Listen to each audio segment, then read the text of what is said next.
King of Gods. By Fast Food Restaurant, Kabanata 705. Lakas ng isang emperor. Hindi hihigit sa 30% ang tsansa na manalo ang alyansa ng pirata. Iminumungkahi kong umalis si Master. Mataimtim na sabi ng batang demigod. Hindi magiging mahirap para kay Zhao Feng na tumakas sa magulong labanan gamit ang kanyang lakas, ngunit nagsimulang mag-isip si Zhao Feng at pagkatapos ay umiling. Ito ay isang magandang pagkakataon para maunawaan ang lakas ng isang emperor. Hindi pa siya nakipag-away sa isang emperor dati, at si Emperor Muyon ay hindi kahit isa sa mga nangungunang emperador. Kung hindi niya kailangan ng lakas ng loob na lumahok sa labanang ito, paano niya haharapin ang Emperor of Death?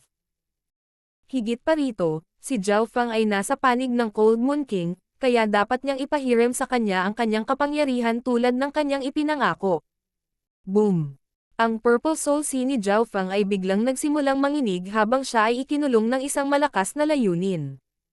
Kung ito ay isang taong mas mahina kaysa sa isang hari, ang kanilang mga kaluluwa ay maaaring nabasag na, at sila ay masasaktan kahit na sila ay isang hari. Emperor Muyon. Nanlamig ang puso ni Zhao Feng habang sinulyapan niya si Emperor Muyon sa gitna ng madilim na pulang ulap. Ang layunin ay nagmula kay Emperor Muyon. Nakalok siya kay Zhao Feng. Parehong umiling ang Cold Moon King at ang Giant Shark King. Ang layunin ni Emperor Muyon ay nakalok sa kanilang tatlo ng sabay-sabay at nanginginig ang kanilang mga kaluluwa. Master, itong Emperor Muyon ay nag-iwan ng marka sa inyong tatlo. Babala ng batang demigod, at nalaman ni Zhao Feng na ang Dark Dragon King ay may malupit na ngiti. Malinaw na si Zhao Feng ay isa sa mga taong dapat patayin, kaya naman siya ay ikinulong. Ito ay dahil napatay niya ang foster father ng Dark Dragon King. Para naman sa dalawa pa, ang Giant Shark King at ang Cold Moon King ay makapangyarihang katunggali para maging Pirate Emperor, at direktang pinagbantaan nila ang katayuan ng Dark Dragon King. Bahagyang nagulat si Emperor Muyon habang ang kanyang mga tingin ay nag-scan kay Zhao Feng. Hindi ba nabasag ng kanyang layunin ang kaluluwa ng junior na ito? Naramdaman niya na ang aura ng kaluluwa ni Zhao Feng ay parang bundok ng kidlat at hindi magagalaw. Gayunpaman, hindi masyadong inisip ito ni Emperor Muyon. Napakaraming mahuhusay na tao sa mundo, at ang ilan ay may malalakas na kaluluwa habang ang iba ay may matatag na layunin. Nagkaroon pa nga ng lahi sa 10,000 ancient races na naging mas malakas sa pamamagitan ng paglamon sa kaluluwa ng iba. Mag-ingat kayong lahat, mga hari sa ibaba ng antas ng domain, lumayo kay Emperor Muyon. Ako at ang Cold Moon King, pati na rin ang 4 na domain level kings, ay pipigilan si Emperor Muyon. Ang Cold Moon King at ang Giant Shark King ay nagutos, ngunit si Emperor Muyon ay nagsimula ng umatake. Boom! Ang madilim na pulang ulap ay tila nabuhay habang hinaharangan nito ang araw at buwan. Ang espasyo dito ay kinokontrol ni Emperor Muyon, at hinarang niya ang alyansa ng pirata at ang Pirate Kings. Mamatay. Dahan-daang itinaas ni Emperor Muyon ang kanyang kamay at bumuo ng isang madilim na pulang kamay sa hangin na bumaba mula sa langit. Ang maitim na pulang kamay na ito ay sinundan ng isang alon ng parang ambon na tila kumakatawan sa layunin ng sansinukob. Hindi maganda. Naging mabigat ang katawan ng Cold Moon King at ng Giant Shark King habang ginagawa nila ang lahat para makaiwas sa madilim na pulang kamay na nakatutok sa kanila. Hanggat napatay ang dalawang pick-tier na hari, ang alyansa ng pirata ay magugunaw kaagad. Giant Shark Image. Ang Giant Shark King ay umungal habang binubuksan ang kanyang bloodline at natabunan ng imahe ng isang malaking sinaunang peteng. Pagkatapos ay iwinagayway niya ang kanyang kamay, at ang nangingibabaw na kapangyarihan ng imahe ng peteng ay lumalas patungo sa pulang kamay. Unique Cold Moon. Ang espada at talon ng Cold Moon King ay nag-intertwined at nagpadala ng nakamamanghang sinag ng buwan sa hangin na nagsimulang pamunit sa madilim na pulang ilaw. Siyempre, ang dalawang pick-tier kings ay kailangang umiwas sa isang tabi habang hinaharangan ang maitim na pulang kamay. Hindi sila naglakasloob na makipag-away dito ng direkta. Bam! Bam! Bam!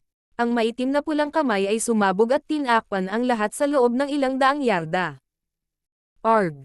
Dalawang normal na hari sa malapit ang hindi nakaiwas sa oras at naging dalawang puddles ng madugong tubig. Sa isang palad lang, Dalawang normal na hari ang napatay. Huminga ng malamig ang mga hari ng alyansang pirata. Ang mga haring hindi pa nakabuo ng domain ay mga langgam sa harap ng isang emperor. Bulong ng batang demigod, at ang puso ni Zhao Fang ay namanhid. Nakakatakot ang lakas ng isang emperor. Umiwas. Ang mga normal na hari ay nagsimulang maglagay ng ilang distansya sa pagitan nila. Lahat ay kumalat. Iwinagayway ng Cold Moon King ang kanyang talon at espada kay Emperor Muyon. Isang higanteng palakol ang lumitaw sa kamay ng Giant Shark King. Isa itong tier na Earth grade na armas. Ang higanteng palakol ay naglalaman ng kapangyarihan ng domain ng isang tier king at ang imahe ng Peteng, na naging sanhi ng panginginig ng hangin. Boom boom. Bam. Ang mga pag-atake ng dalawang tier kings ay dumapo kay Emperor Muyon, at siya ay may ngiti ng panunuya sa kanyang mukha habang ikinakaway niya ang kanyang kamay at bumuo ng isang butas na may madilim na pulang ilaw na bumalot sa mga pag-atake. Higit pa rito, ang butas ay umalangaw sa madilim na pulang ulap at nagkaroon ng malakas na puwersa ng pagsipsip. Hindi maganda. Ang Cold Moon King at ang Giant Shark King ay parehong hinayla patungo sa butas. Whoosh! Sa sandaling iyon, isang gintong arrow ang kumislap sa hangin at bumaril kay Emperor Muyon. Napatalon si Emperor Muyon sa takot. Ang ginintoang arrow na ito ay tila nakalock sa kanyang kaluluwa, at kahit na siya ay hindi makaiwas dito. Higit pa rito, ang arrow na ito ay naglalaman ng aura ng pagkasira, na kahit siya ay hindi naglakas loob na maliitin. Ito ang pinakamalakas na arrow na pinakawalan ni Zhao Fang matapos makuha ang Skylocking Bow. Kung ikukumpara sa 10 araw na nakalipas, ang God Tribulation Lightning sa Scarlet Destruction Wind Lightning ng araw na ito ay mas malakas kaysa dati. Whoosh! Bam! Ang imahe ng isang materialized na dimensyon ay nakapalibot kay Emperor Muyon, at ang lakas ng arrow ay nagsimulang hangina at pagkatapos ay nabasag matapos hampasin si Emperor Muyon. Ang little world ng isang emperor, isang materialized spatial domain. Nanginig ang puso ni Zhao Fang. Kahit na ang arrow na ito ay maaaring hindi masyadong nagbanta kay Emperor Muyon, nakatulong pa rin ito sa dalawang tier na hari. Atake. Ang Cold Moon King, ang Giant Shark King, at ang 4 na domain level kings ay nag-counter-attack. Sa pagharap sa napakaraming elite na hari, kahit si Emperor Muyon ay hindi nang ahas na maliitin sila. Bam! Boom boom! Ang Cold Moon King at ang iba pang mga hari ay nagsagupaan laban kay Emperor Muyon, na naging sanhi ng pagyanig ng langit at lupa. Kasabay nito, pinangunahan ng Dark Dragon King ang iba pang Pirate Kings at nagsimulang lumaban sa iba pang alyansa ng pirata. Patayin. Ikinaway ng Dark Dragon King ang kanyang halberd, at hindi man lang siya napigilan ng mga normal na kings. Si Emperor Muyon lamang ang nagpatigil sa Cold Moon King, ang Giant Shark King, at ang pinakamalakas na pirata. Nangangahulugan ito na ang Dark Dragon King ay hindi mapigilan. Brat, humanda ka sa kamatayan. Dinilaan ng Dark Dragon King ang kanyang mga labi at tumingin kay Zhao Fang na may malupit na tingin habang umaakyat ito sa kanya. Lightning Wings Wind Flash. Ginamit ni Zhao Fang ang kanyang Wings of Wind at Lightning para humiwalay sa Dark Dragon King. Kung hindi ginagamit ang God's Spiritual Eye, magiging mahirap para kay Zhao Fang na labanan ang isang tier king ng direkta. Ang Dark Dragon King ay mayroon pa ring 4 pang domain level kings at 2 normal na kings, samantalang ang Pirate Alliance ay mayroon lamang 3 domain level kings at 20 normal na kings. Ang Dark Dragon King lang ang makakapagpatigil ng 2 o 3 domain level kings. Bagamat hindi dehado ang panig ni Zhao Fang dahil sa napakaraming bilang, madaling nasupil ni Emperor Muyon ang Cold Moon King, ang Giant Shark King, at ang iba pa. Nagkaroon pa siya ng oras para salakayin ang iba, at kaya niyang pumatay ng Pirate King sa bawat strike. Kapag natalo ang Cold Moon King o ang Giant Shark King, sa isang iglap ay iikot ang tubig. Little Kun yun. Tumingin si Zhao Fang sa batang demigod at nagbigay ng utos. Master, gusto mo bang? Ang batang demigod ay nagpahayag ng isang pambihirang hitsura ng kaguluhan. Shua. Ang batang demigod ay iniwan ni Zhao Fang. Meow meow. Kaagad pagkatapos nito, lumitaw ang isang maliit na kulay pilak na kulay abo na pusa na may hawak na bandila sa larangan ng digmaan. Ho! Ang Ghost Corp's Cursed Array ay agad na binuksan, at ito ay umabot ng ilang milya. Matapos makuha ang asensya ng maraming hari, ang Ghost Corp's Cursed Array ay naging mas malakas. Meow meow. Ang maliit na paws ang magnanakaw ay pinaikli ang hanay sa 100 yarda lamang, at ang gawain nito ay kolektahin ang diwan ng mga patay na hari. Lightning Wings Flying Technique. Ang pares ng mga pakpak sa likod ni Zhao Fang ay pumuputok habang siya ay nawala. Org. Isang normal na hari sa ibaba ang pinatay ni Zhao Fang. Sa pamamagitan ng paggamit ng Lightning Wings Flying Technique at Wind Lightning Wings Slash ng magkasama, madaling mapatay ni Zhao Fang ang kanyang mga target. Gagamitin niya ang Wind Lightning Wings Slash sa sandaling dumating siya, at ang target ay hindi makakapag-react sa oras. Napansin man nila ito, wala silang panahon para umiwas o umiwas. Ito ay dahil, sa usapin ng bilis, bukod sa Emperor at ilang Pick-tier Kings, wala ni isa sa kanila ang makakahabol kay Zhao Fang. Org. Sa isa pang flash, mabilis na pinatay ni Zhao Fang ang isa pang normal na hari. Ang Dark Dragon King ay mayroon na lamang 4 na domain level kings ang natitira, at siya ay inatake ng grupo ng Pirate Kings. Nagsalubong ang mga kilay ni Emperor Muyon. Hindi niya hahayaang mapahamak ang Dark Dragon King. Org. Itinulak ni Emperor Muyon ang isang palad, na ikinamatay ng 2 normal na hari at malubhang nasugatan ang isa pa. Siyempre, gusto rin ni Emperor Muyon na alisin si Zhao Fang, ngunit ang mga diskarte ng huli ay masyadong malalim, at mayroon pa siyang kakayahang makalusot sa kalawakan. Noon, nagawang makatakas ng Wind Lightning Emperor kahit mula sa Mystic Light Realm Sacred Lords. Kasabay nito, sa himpapawid sa itaas ng 10,000 Abyssal Islands Zone, isang malamig na itim na barko ang lumilipad sa himpapawid, at naglabas ito ng nakakagulat na aura ng kamatayan. Ang mga hayop at hayop sa malapit ay nanginginig sa takot saan man pumunta ang barko. Ang 18 Corners Pirate Sacred Land ay nasa unahan natin. Isang mainit na kabataan ang tumingin sa unahan. Ayon sa aming pagsusuri, ito ang direksyon na maaaring tinakasan ni Zhao Fang. Umaalingaw-ngaw na boses ang nagmula sa isang malapit na Death Spirit Lord na nakasuot ng yin-yang mask. Si Wen Luan ay may magalang na ekspresyon habang nakatingin sa pinuno ng 4 na Death Spirit Lords, ang Yin-yang Lord. King of Gods, Kabanata 706. Demigod Intent. Sa loob ng 10,000 Abyssal Islands Zone, sa gitna ng 18 Corners, nagkaroon ng magulong labanan sa pagitan ng mga hari, at ang kalangitan ay tila nakulong ng isang madilim na pulang ulap at nahiwalay sa mundo.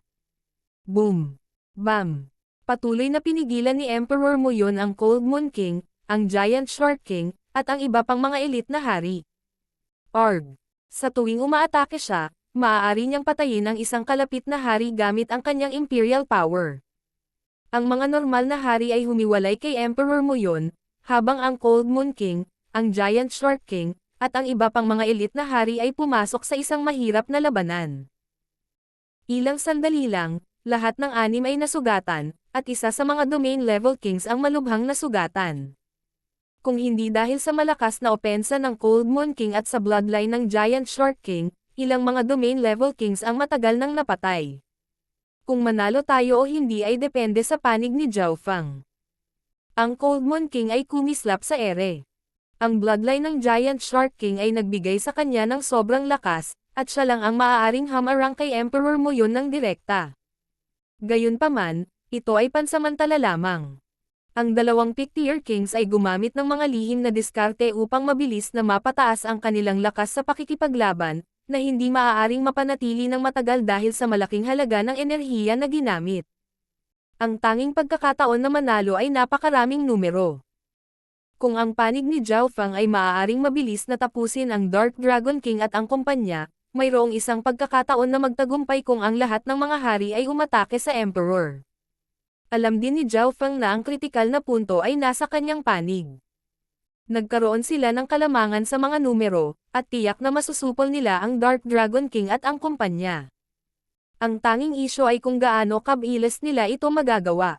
Ang Dark Dragon King ay may 4 na domain level kings na natitira. Kumislap ang mga mata ni Zhao Fang. Para sa iba pang 2 normal na hari, ang isa ay napatay ni Zhao Fang habang ang isa ay namatay sa ibang lugar sa labanan. Meow meow. Ang maliit na pass ang magnanakaw ay iwinagayway ang array flag sa paligid at hinigop ang asensya ng mga hari, kapwa-kaibigan at kalaban. Sa isang maikling iglap lang, nakuha na ng Ghost Corps Cursed Array ang asensya ng 5 o 6 na hari at ito ay naging mas malakas. Ang asensya ng Kings ay lubhang kapaki-pakinabang para sa Ghost Corps Cursed Array, at nang ang kanilang mga kaluluwa ay napuno ng kapangyarihan ng puot, sila ay mas malakas. Sa nakalipas na ilang araw, ang mga sinumpaang Ghost Corpses ay nakarating na lahat sa middle stage na Small Origin Core Realm, at ang kanilang mga katawan ay napakalakas. Ngayon na ang hanay ay patuloy na naka-absorb ng 5 o 6 na hari, ang mga aura ng mga sinumpaang Ghost Corpses ay lumalapit na sa late stage na Small Origin Core Realm. Illusion Maze Domain. Si Zhao Fang ay nakipaglaban sa mga Domain Level King, at isang malabo na kalituhan ang tila sumanib sa hangin, nanginginig ang kanilang mga isipan at naghihigpit sa kanilang mga pandama, na nagdulot sa kanila ng mga pagkukulang. Arg! Isa sa mga Domain Level King ay agad na pinatay ng ilang hari, at isa pang Domain Level King ang nasugatan at sinubukang tumakbo, ngunit isang gintong arrow ang tumama at napatay siya. Meow meow. Mabilis na hinigop ng munting pass ang magnanakaw ang diwa at kaluluwa ng dalawang hari. Ang mga Domain Level King ay nagbigay ng mas malaking benepisyo para sa mga sinumpaang Ghost Corpses. Sa sandaling ito, ang Ghost Corps Cursed Array ay naglabas ng nakakatakot na aura na kahit ang mga normal na hari ay kailangang umatras. Higit pa rito, ang kapangyarihan ng puot at ang hangin ng kamatayan na nagmumula rito ay maaaring bumuo ng isang kalasag na nagpoprotekta laban sa mga shockwaves ng mga normal na hari. Hahaha! Ang sarap sa pakiramdam. Tapusin na natin ang Dark Dragon King. Ang mga hari ng alyansa ng pirata ay napakasarap sa pakiramdam. Ang Dark Dragon King ay mayroon na lamang 2 Domain Level Kings na natitira, at sila ay nasugatan. Kung magpapatuloy ito, ang Dark Dragon King at ang kumpanya ay hindi makakatagal ng higit sa 1 dosenang hininga. Hindi maganda, ang brat na iyon. Ang mga mata ng Dark Dragon King ay tumingin kay Zhao Fang nang may galit, ngunit masyadong mabilis ang Wings of Wind and Lightning ni Zhao Fang. Kung gusto niyang tumakbo, walang sino man sa mga naruroon na hari ang makakahabol. Ang biglang pag-ikot ng tubig ay nagpabago sa ekspresyon ni Emperor Muyon. Masasabi niyang malaki ang impluwensya ni Zhao Fang sa takbo ng labanan. Brat, mamatay ka! Ibinuka ni Emperor Muyon ang kanyang mga braso at nagpakawala ng madilim na pulang ipoipo, na nagtulak sa Cold Moon King, sa Giant Shark King, at sa iba pang mga hari pabalik ng ilang milya. Pagkatapos ay si Emperor Muyon ay sumisingil at ipinadala ang kanyang makapangyarihang layunin. Boom! Naramdaman ni Zhao Fang ang panginginig ng kanyang kaluluwa. Kung ito ay isang normal na hari sa kanyang lugar, sila ay masusugatan ng husto, kung hindi papatayin, ngunit ang kaluluwa ni Zhao Fang ay naging mas malakas kaysa sa isang normal na hari pagkatapos na ang kanyang God's Spiritual Eye ay umunlad. Dagdag pa sa katotohanan na uminom siya ng tubig mula sa Ancient Dream Realm, ay nilinis ng God Tribulation Lightning, at nilinang ang 10,000 Divine Thoughts Technique, ang kanyang kaluluwa ay napakalakas. Matapos makuha ang God Tribulation Lightning, ang kaluluwa ni Zhao Fang ay maihahambing na ngayon sa isang Peak-tier King, ngunit medyo malayo pa rin sa isang Emperor. Lightning Wings Wind Flash. Inilibot ni Zhao Fang ang kanyang Lightning Wings Secret Technique at naging isang arko ng kidlat. Hindi siya nagpanik sa harap ng isang Emperor. Ang Cold Moon King, ang Giant Shark King, at ang iba pang mga elite ay ginawa ang kanilang makakaya upang pigilan si Emperor Muyon, ngunit kung gusto ng isang Emperor na umalis, walang makakapigil sa kanya. Ang pinakamahusay na magagawa nila ay limitahan ang kanyang bilis. Isang Emperor ang personal na papatay ng isang junior sa Origin Core Realm. Malamig na ngumisi ang Cold Moon King habang nilalazlas niya ang kanyang talam at espada. Malamig na tumawa si Emperor Muyon at patuloy na hinabol si Zhao Fang. Bagamat mabilis si Zhao Fang, papalapit na si Emperor Muyon. Zhao Fang, mag-ingat ka. Ang Cold Moon King, ang lalaking may gintong buhok, at ang kumpanya ay hindi napigil ang mapabulalas. Gayunpaman, sa kanilang paningin, ang kabataang may pakpak ay kalmado. Munting kunyon, ikaw na ang bahala ngayon. Sabi ni Zhao Fang, at sa sandaling matapos ang kanyang mga salita, Isang nakakagulat na layunin ang sumilay sa kalangitan. Sa mga tuntunin ng dami, ang layunin ay hindi kasing lakas ng isang emperor, ngunit ang pagkakatugma nito sa langit at lupa ay higit na nalampasan ng isang emperor. Iyon ay, naramdaman ni Emperor Muyon ang pagyanig ng kanyang puso sa hindi malamang dahilan. Shua, isang batang may gininto ang balat na tumingin sa paligid ng 3 taong gulang ay napalibutan ng maluwalhating kapangyarihan habang siya ay nagpakita sa tabi ni Zhao Fang. Ito ay ang batang demigod. Bam! Ang batang demigod ay sumuntok, at ang layunin na nakapaloob dito ay nalampasan pa ang isang emperor. Ang gininto ang kamao ay tulad ng nakakapasong araw, at tila nagtatag ng pangingibabaw sa langit at lupa. Arg! Isang nasugatang domain level king ang agad na napatay ng kamaong ito. Hahaha! Tulad ng inaasahan, lahat ay mag-iiba pagkatapos ng pagsasama-sama sa demigod intent. Tuwang-tuwa ang batang demigod. Yung batang yon. Kapwa huminga ng malamig ang kaibigan at kalaban. Ang suntok ay hindi inaasahan, at ang kapangyarihang nakapaloob sa loob ay walang limitasyon. Nagulat si Emperor Muyon. Kahit siya ay hindi makita ang layunin sa suntok na ito. Nangangahulugan ito na ang Dark Dragon King ay mayroon na lamang isa pang domain level king na natitira, kaya siya ay nasa panganib. Stay silang Pam. Ang batang demigod ay tumayo sa harap ni Zhao Fang at dahan-daang inilabas ang kanyang mga palad. Sa sandaling iyon, ang langit at lupa ay tila umiral sa putik. Parang ang oras mismo ay bumagal. Boom! Ilang sinag ng gininto ang liwanag ang pumipihit sa hangin at dumapo kay Emperor Muyon, na naging sanhi ng pag-freeze ng kanyang bilis at pagkilos. Bagamat hindi sapat ang battle power ng batang demigod para direktang saktan siya, naramdaman ni Emperor Muyon na parang pinaghihigpitan ang kanyang intent at imperial power. Ito ang maalamat na Sky Silang Palm. Nabawi na ng batang demigod ang higit pa sa kanyang mga alaala pagkatapos na sumanib sa demigod intent, at maaari niyang gamitin ang pinasimpleng bersyon ng Sky Silang Palm. Higit pa rito, ang paglilinang ng batang demigod ay umabot na sa pinakamataas na Great Origin Core Realm, isang hakbang lang ang layo mula sa Void God Realm. Mukhang hindi nasayang ang plano ng demigod revival. Tumango si Zhao Fang. Ang lakas labanan ng batang demigod ay halos maihahambing sa isang Pick-tier king, at ang kanyang layunin ay pinigilan ang karamihan sa mga tao sa Void God Realm. Patayin. Ang Cold Moon King, ang Giant Shark King, at ang iba pang mga elite ay sumugod kay Emperor Muyon ng may kagalakan, at ang bilis ng huli ay pinaghigpitan ng Sky Silang Palm. Ano? Anong klaseng background meron ang batang iyon? Natigilan si Emperor Muyon. Kung ang cultivation ng batang demigod ay nasa Emperor rank din, si Emperor Muyon ay agad na napatay. Ito ang unang pagkakataon na si Emperor Muyon ay dehado. Ang demigod Kunyon ay isang maalamat na figurine na nabuhay 12 ng milenya na ang nakalipas, at iba ang hitsura niya noon. Kahit na ang ilan sa mga emperor mula sa True Martial Sacred Land ay hindi siya makikilala. Lightning Wings Flying Technique. Ginamit ni Zhao Fang ang kanyang Wings of Wind and Lightning at dumating sa tabi ng Dark Dragon King, pinalabas ang kanyang Wind Lightning Wings Slash na may ilang God Tribulation Lightning na sumanib dito. Tumakbo. Ang Dark Dragon King ay nasugatan na, at ang isa pang Domain Level King ay pinatay ng ilan pang mga hari. Ang Dark Dragon King na lang ang natitirang hari. Skylock ang bow. Isang gintong arrow ang nabuo sa Dark Silver bow ni Zhao Fang at bumaril sa hangin. Sa sumunod na sandali, ang arrow na natatakpan ng kulay scarlata na Wind Lightning at isang tipak ng God Tribulation Lightning ay tumagos sa balikat ng Dark Dragon King.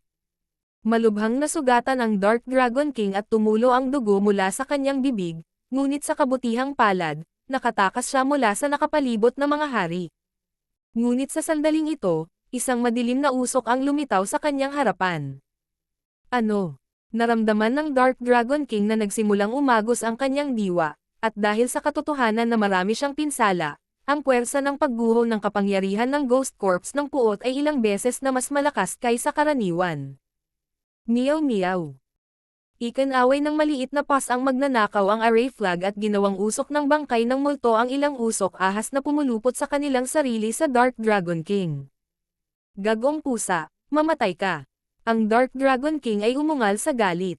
Mula sa simula ng labanan, palagi na siyang napapalibutan ng iba pang mga hari, at palagi siyang kailangang gumamit ng mga lihim na pamamaraan upang tumigil sa oras. Meow. Ang munting pas ang magnanakaw ay sumikat sa Ghost Corp's Cursed Array. Hindi na mahanap ng Divine Sense ng Dark Dragon King ang pusa, at hinihigop pa ng Ghost Corp's Cursed Array ang kanyang life force. Namuti ang mukha ng Dark Dragon King, at hindi na siya nang ahas na manatili pa. Puwersa siyang humiwalay sa Ghost Corp's Cursed Array, pero mas mapatla pa ang mukha niya kaysa dati. Sa mismong sandaling iyon, isang maitim na punyal ang tila lumitaw mula sa manipis na hangin. Whoosh! Ang punyal ay tumusok sa ulo ng Dark Dragon King at naging sanhi ng pagtilamsik ng dugo kung saan-saan. Parang kusa niyang sinugod ang misteryosong punyal. Shadow Kill Imperial Dagger. Ang mukha ng Dark Dragon King ay namuti sa gulat. Ang Shadow Kill Imperial Dagger ay hindi lamang tumagos sa kanyang katawan. Sinaksak din nito ang kanyang kaluluwa. Bilang isang sagradong item ng Dao of Assassination, ang Shadow Kill Imperial Dagger ay may mahiwagang kakayahan na maihahambing sa Skylockang Bow.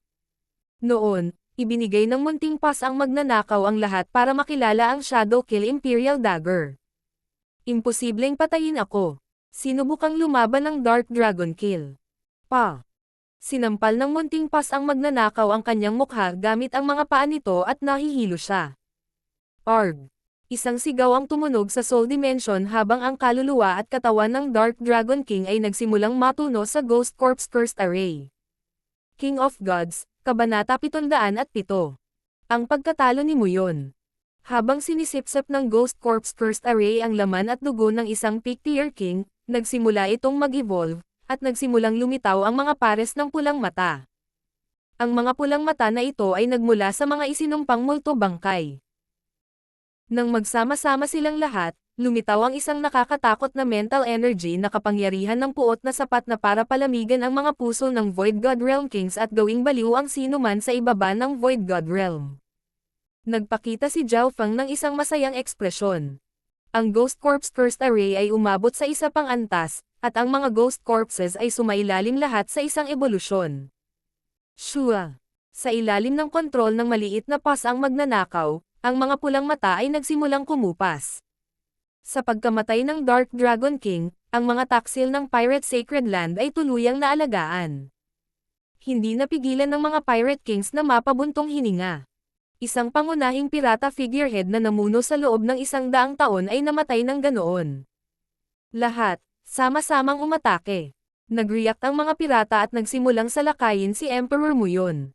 Ang domain-level kings ay naniningil habang ang normal na kings ay gumagamit ng mga pangmatagalang pag-atake. Bilang Void God Realm Kings, maaari silang mabuhay ng hanggang libo-libo at 10,000 taon. Hindi mahirap mag-ipon ng isang long range na sandata sa buong buhay nila.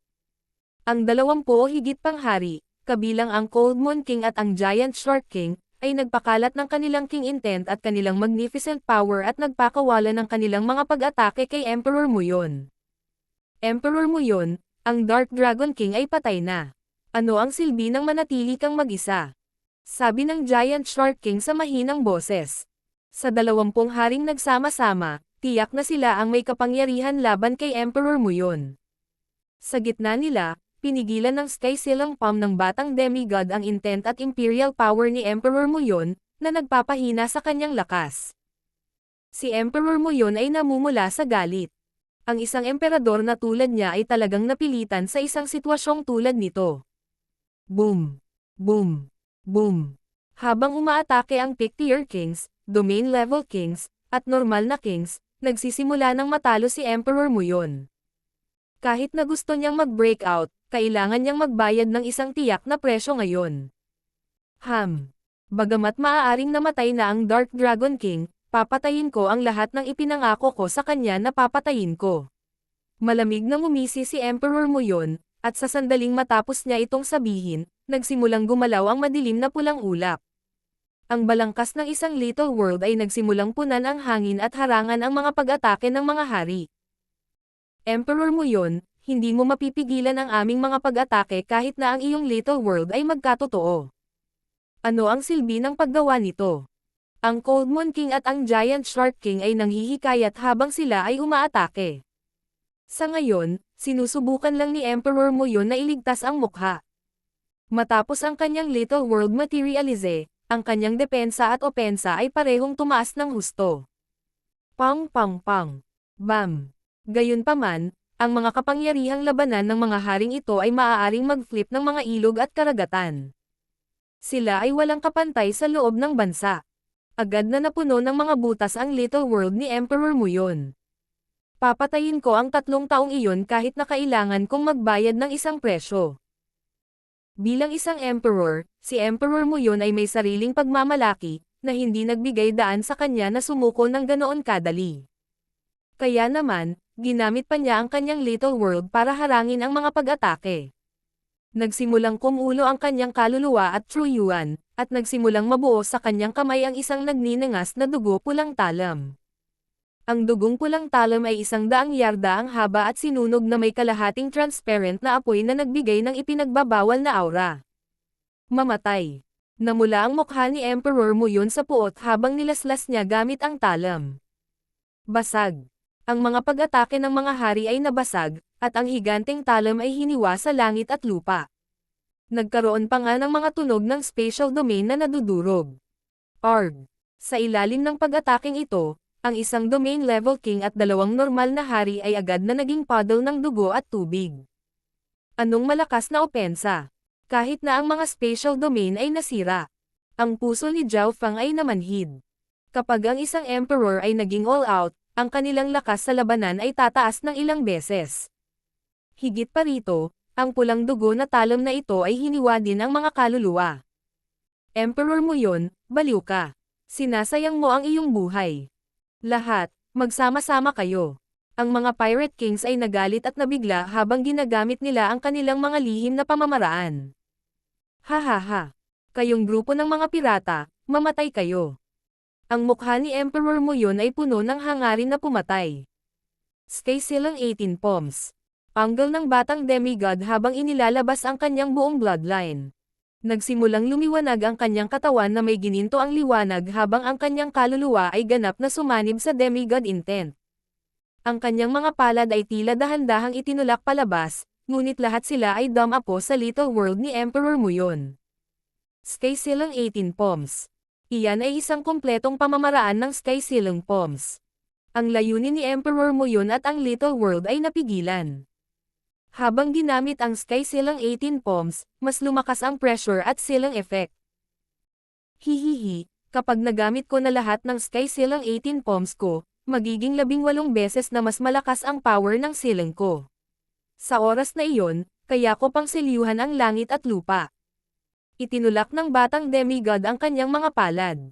Sa totoo lang, sa ngayon, hanggang 8 palad lang niya ang pinakamarami. Gayunpaman, kahit na noon, ito ay napakaganda. Kaya niyang i-seal ang isang Pictier King at isang Pocket Dimension. Hindi maganda. Ang aking Little World. Mabigat ang puso ni Emperor Muyon. Ang kanyang pagkakasala, kakayahan, at magnificent power ay pinaghihigpitan lahat. Sa oras na dumating ang ika-4 na silang palm, ang kanyang bilis ay limitado ng kalahati, at ang kanyang mga kakayahan sa opens iba ay hangina ng 20 hanggang 30%. Master, hanggang sa 8 palad ko lang magagamit ang teknik na ito. Hindi ko siya lubusang masilyuhan. Sabi ng batang demigod. Tama na. Tumanggo si Zhao Fang sa kanyang ulo. Kung tutuusin, ang kalaban nila ay isang emperor. Si Emperor Muyon ay napigilan ng Sky silang palm at galit na inaatake ng 20 higit pang hari. Nasira ang kalahati ng kanyang Little World. Wow! Sa wakas ay nagluwa si Emperor Muyon ng isang subo ng dugo, at hindi niya maiwasang makaramdam ng kaunting pagsisisi. Siguro hindi niya dapat pinalaki ang sarili niya. Hindi niya dapat sinubukang iligtas ang mukha. Masyadong ang mataas ang tingin niya sa sarili niya. Ang isang emperor na nakaharap sa halos 20 hari habang pinipigilan ng Sky silang palm ay muntik siyang mahulog sa desperasyon. Master, isa siyang emperor kung tutuusin. Kailangan mong mag-ingat sa kanyang counterattack. Ang batang demigod ay hanggang sa ika-7 palad, at si Emperor Muyon ay nasugatan na at naghahanda na gamitin ang isa sa kanyang mga nakatagong card. Bagamat kailangan ng mabigat na presyo para magamit ang hakbang na ito, sisiguraduhin kong makakatakas ako at mapatay ang kalahati ng mga tao dito. Malamig na tumawa si Emperor Muyon. Bago siya makatakas, sasaktan niya ng husto ang mga taong ito. Sa sandaling ito, walang nakaalam na ang kaliwang mata ni Zhao Fang ay naging purple. Para bang mayroong isang malalim na lilang mundo sa loob nito. Ang kanyang buhok ay naging kulay ube na rin dahil sa ihip ng hangin. Sky Silang 8th Palm. Ginamit ng batang demigod ang kanyang huling Sky Silang Palm, at kapwa naging mabigat ang kaluluwa at isip ni Emperor Muyon. Nagluwa siya ng panibagong subo ng dugo dahil sa mga pag-atake ng mga hari. Ang kanyang little world ay nagsimulang masira, ngunit kahit na siya ay malubhang nasugatan, isang malupit na ngiti ang lumitaw sa kanyang mukha. Ang ilang hari sa malapit ay nakakaramdam na ng hindi mapakali at ipinagbabawal na aura. Tanging ang eye bloodline ni Zhao Fang ang nakakakita ng malinaw sa paggalaw at sirkulasyon ng True Yuan ni Emperor Muyon. Ang selyo ay nasa pinakamalakas at ang kanyang little world ay nasira. Ito ang perpektong pagkakataon. Agad na ginamit ni Zhao Fang ang kanyang eye bloodline technique. Shu. Isang kalahating transparent na talam na nagliliwanag ng aura ng God Tribulation Lightning na tumusok sa dibdib ni Emperor Muyon. Dugo ay tumalsik sa lahat ng dako, at ang katawan ni Emperor Muyon ay nanlamig. Natigil sa kalahati ang kanyang tinatagong teknik na gagamitin niya. Sa sandaling iyon, ang kanyang mukha ay naging pula at puti, at ang dugo ay bumulwak mula sa kanyang mga tainga, ilong, at bibig. Ang mga kalapit na Pirate Kings ay nakanganga ang mga bibig. Void Space Eye Slash. Bumalik sa normal ang kulay ng mata at buhok ni Zhao Fang. Ang pagkabigla ay lumitaw sa mga mata ng Cold Moon King at ng Giant Shark King. Ni isa sa kanila ay hindi inaasahan na ang kabataang ito ay magkakaroon ng gayong kakilakilabot na kapangyarihan. Sinong mag-aakala na ang pinakamalakas na punto ng kabataang ito ay hindi ang Wind Lightning Inheritance, kundi ang kanyang eye bloodline. Sa sandaling ginamit ang God Spiritual Eye ni Zhao Fang, naramdaman ng mga haring naruroon na nanlamig ang kanilang mga kaluluwa sa pagkabalisa. Kaya, ito ang kanyang tunay na lakas. At ang tipak ng kapangyarihan na iyon, maaaring ito ay ang God Tribulation Lightning. Umarte ang batang demigod na parang nabulunan. Sumanib siya sa demigod intent, hindi nagtagal at tumaas ng husto ang kanyang lakas. Bagamat naroon pa rin ang Dark Heart Seed ni Zhao Fang, nakagawa na siya ng plano. Gayunpaman, nang makita ang linya ng dugo ni Zhao Fang, huminga siya ng malamig. Ang Void Space Eye Slash ay may mapanirang epekto kay Emperor Muyon. Ang Void Space Eye Slash ay hindi na mabilang na beses na mas malakas kaysa noong siya ay nasa Demigod Forgotten Garden. Ang Purple Destruction Wind Lightning ay naging Scarlet Destruction Wind Lightning, at ito ay sumanib sa kapangyarihan ng God Tribulation Lightning.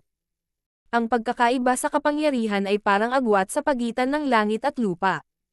Kung hindi dahil sa isang sorpresang pag-atake, na si Emperor Muyon ay pinaghihigpitan ng Sky Silang Palm, at ang kanyang little world ay nasira, hindi ko siya madaling tamaan, Zhao Fang hindi naging mayabang. Sa pag-unawa ng Emperor sa space at sa kanilang mga pandama, magiging mahirap para sa Void Space Eye Slash na dumaong sa ilalim ng normal na mga pangyayari. Sa sandaling ito, umaagos ang dugo sa ilong, tenga, mata, at bibig ni Emperor Muyon. Nasa bingit na siya ng kamatayan. Sino ang makakaasa na ang isang Void God Realm Emperor ay haantong sa ganito? Explode. Sinunog ni Emperor Muyon ang kanyang True Yuan at kaluluwa habang ang sirang munting mundo ay sumabog, maaaring pumatay sa mga kalapit na hari o pinalipad sila. Arg. 5 o 6 na malapit na Void God Realm Kings ang agad na napatay habang ang iba ay pinalipad. Sa kabutihang palad, ang Little World ay nasira. Kung ito ay kumpleto pa, ang kapangyarihan mula sa pagsabog ng isang Little World ay magiging 10 beses na mas malakas at maaaring makapatay pa ng isang Emperor. Whoosh! Matapos ang pagsabog ng Little World, isang madilim na pulang ulap ang lumipad sa hangin. Ang bilis nito ay ilang beses na mas mabilis kaysa kay Zhao Fang sa kanyang peak.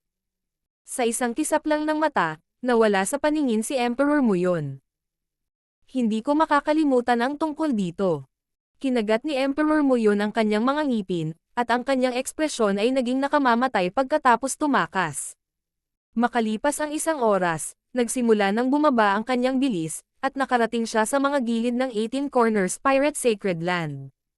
Sa sandaling ito, isang malamig na itim na metal na barko ang lumipad. Void God Realm Emperor. Natigilan si Wenluan. Hindi pa nagtagal, siya at ang Yin Yang Lord ay nakadama ng tipak ng aura mula sa Eye of Death. Bumalik ka dito. Sigaw ng Yin Yang Lord. Ang Emperor na ito ay tila naantig ang aura mula sa Death Intent. Si Wenluan at ang Yin Yang Lord's Token of Death ay parehong may naramdaman. Ano? Bumalik ka dito. Nagdilim ang ekspresyon ni Emperor Muyon.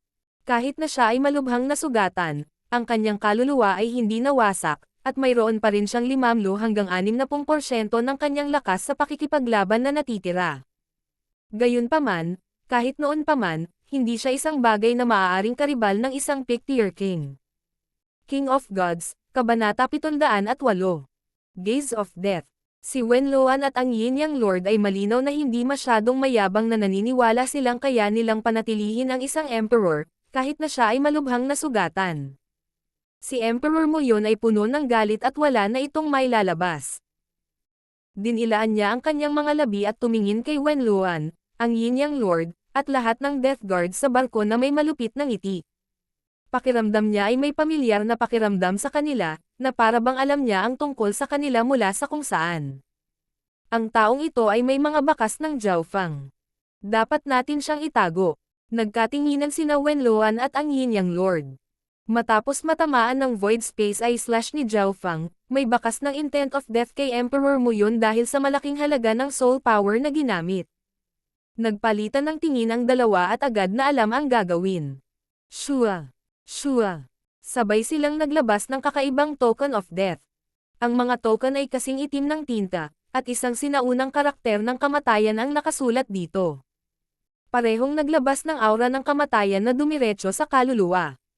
Naramdaman ni Emperor Muyon na nanlamig ang kanyang kaluluwa, at nabalisa siya. Isang death intent ang lumabas mula sa mga token at nakalock kay Emperor Muyon. Yung mga token, pwede bang? Tila may naisip si Emperor Muyon, at kapansin-pansing nagbago ang kanyang ekspresyon. Sa sumunod na sandali, isang nakagigimbal na eksena ang lumitaw. Weng! Isang napakaitim na mata ang lumitaw mula sa gitna ng dalawang token at kumikinang ng puting liwanag, na parang kumukonekta sa mundo ng kamatayan.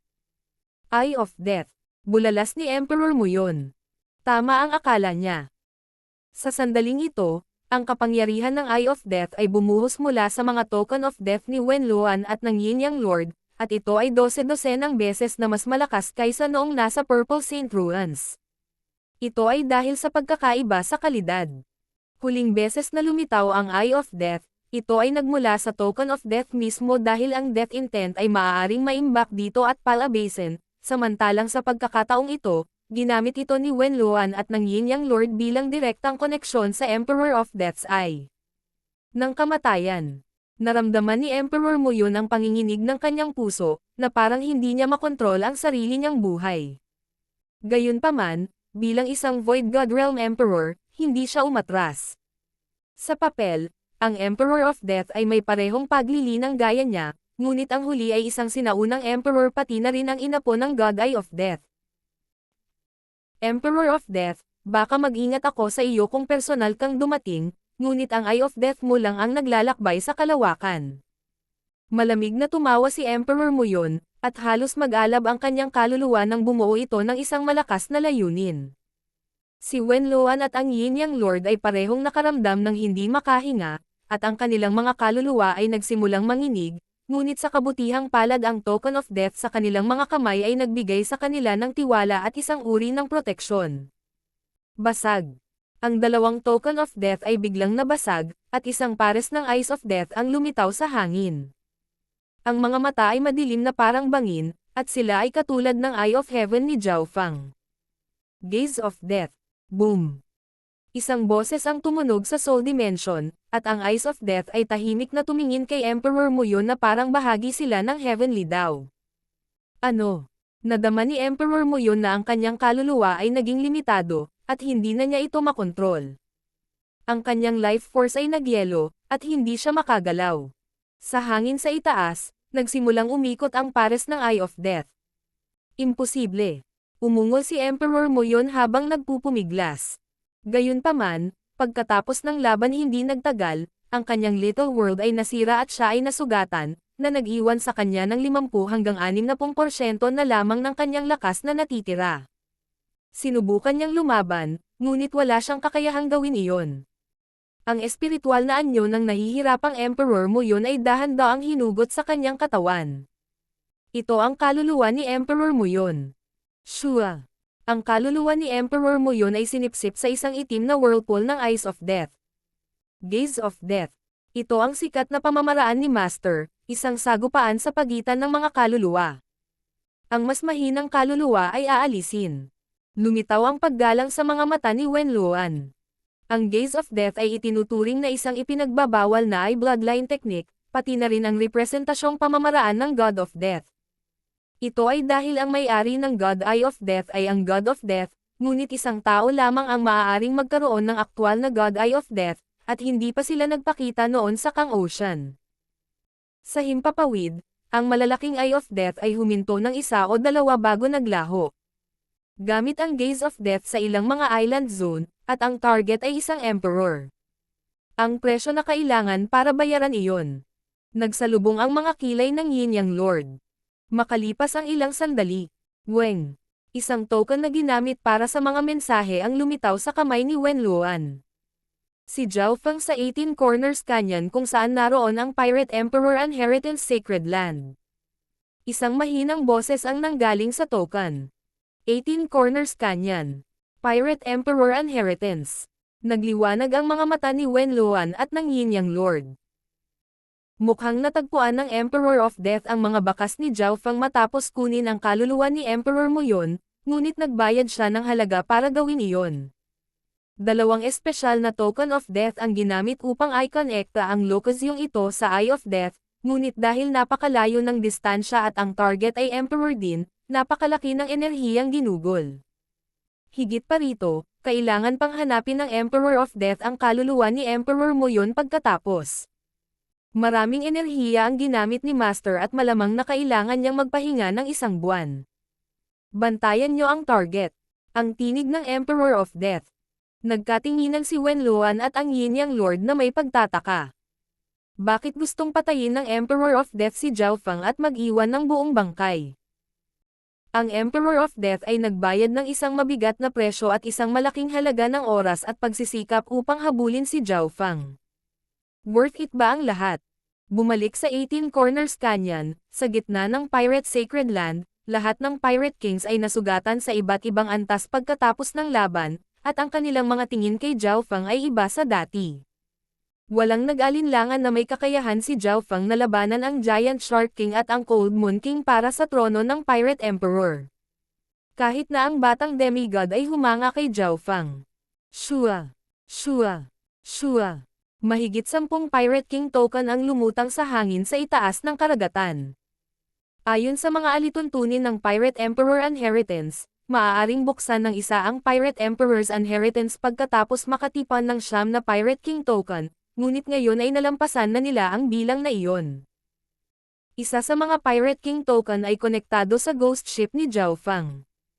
Ang bawat Pirate King token ay konektado sa isang pirate ship, at dahil ang ghost ship ay orihinal na isang pirate ship, kinilala ito ng Pirate King token. Bilang kapitan ng barko, si Zhao Feng ay isa sa mga Pirate Kings. Weng! Boom! Isang malakas na palakpakan ang umalangaw-ngaw sa karagatan, at ang panginginig ng pakiramdam ay nagmula sa 18 Corners Canyon, mula sa loob ng Pirate Sacred Land. Maging ang mga nasa Void God Realm ay nadama na napakaliit sa harap ng napakalaking kapangyarihang ito. Anong setup? Ito ba talaga ang mana ng isang emperor lang? Ang mga pandaman ni Zhao Feng ay napakalakas. Meow meow. Lumitaw din ang maliit na paws ang magnanakaw sa kanyang balikat, at nagsimulang kumislap ang mga mata nito. Ang Pirate Emperor Inheritance ay talagang hindi simple. Nagsimulang mag-isip ang batang demigod. Ang panginginig na sensasyon ay tumagal ng buong 18 paghinga. Kasabay nito, isang madilim na berdeng ilaw ang bumaril sa kalangitan mula sa 18 kanyan, at tila may kakayahang paikutan ang langit at lupa. Siyempre, walang makakakita nito maliban kung tumingin sila sa ibaba mula sa itaas. Ang mana ay lumitaw. Bulalas ng isang tao. Boom! Boom! Boom! Isang napakalaking whirlpool ang nabuo sa gitna ng karagatan, at sa loob ay isang maliit na tipak ng madilim na berdeng liwanag, pati na rin ang isang sinaunang aura na tila sa kabilang panig ng isang malayong baybayin. Nakakatakot na lakas. Ito ba ang pasukan sa Pirate Emperor Inheritance? Ang batang demigod ay nakapikit. Ang napakalaki at mahiwagang whirlpool ay tila may walang hanggang layunin. Ang pasukan na ito, maging ang mga emperor ay mapupunit. Pinitik ni Zhao Fang ang kanyang dila. Higit pa rito, ang madilim na berdeng ilaw ay nagbigay kay Zhao Fang ng pamilyar na pakiramdam. Ito ay katulad ng isang aura sa kanyang mga alaala, ngunit bahagyang naiiba. Tara na, pinamunuan ng Cold Moon King at ng Giant Shark King ang kanilang mga barkong pandigma at pumasok sa whirlpool. Malalim, ang kanilang mga barkong pandigma ay protektado ng isang misteryosong kapangyarihan at hindi nasugatan ng nakakatakot na kapangyarihan ng whirlpool. Kawili-wili. Nakikita ni Zhao Fang na ito ay dahil sa aura ng Pirate King token sa loob ng kanilang mga barko. Ganon din ang aura ng Ghost Ship, at mas naging halata ito habang papalapit sila sa whirlpool. Ito ang buong setup ng Pirate Sacred Land. Si Zhao Fang ay naging mas mausisa. Ang Pirate Emperor ay talagang nakapagplano nitong mag-isa. Whoosh! Sinundan ng Ghost Ship ang iba pang barkong pirata at pumasok sa gitna ng whirlpool. Tanging ang mga barko na nakilala at nakilahok sa pagbubukas ay maaaring pumasok. Shua! Shua! Shua! Kasabay nito, ang iba pang Pirate King token mula sa buong Pirate Sacred Land ay hinayla papunta sa whirlpool. Sa tuwing bubuksan ang mana ng Pirate Emperor, ang 18 Pirate King token ay muling ipapamahagi. Nagpakawala ng hininga si Zhao Fang. Mukhang hindi siya niloko ng Cold Moon King. Nangangahulugan ito na ang Ghost Ship ay libre na at hindi na pinaghihigpitan ng Pirate Emperor Sacred Land. Ang maliit na pas ang magnanakaw, ang batang demigod, at ang Skeletal Division Leader ay hindi naapektuhan nang pumasok ang Ghost Ship sa whirlpool. Nasa barko sila at automatikong ipinapalagay ng mga pirata. 12 barko lamang ang nakapasok sa whirlpool. Gaano man kalakas ang iba pang mga barko, napunit sila ng puyaw ng tubig. Kahit na ang mga Void God Realm Emperors ay hindi mapipilitang pumasok. Kahit na kaya nila, kung wala ang puso ng isang pirata, hindi sila makakakuha ng anuman. Ito ay isang pamana na limitado sa mga pirata. Bam! Ang whirlpool ay naging sentro ng kapangyarihan sa 18 Corners Canyon. Sino ang nakakaalam kung gaano katagal ang lumipas? Isang malamig na metal na barko ng kamatayan ang naglayag sa karagatan at dumating sa tabi ng whirlpool.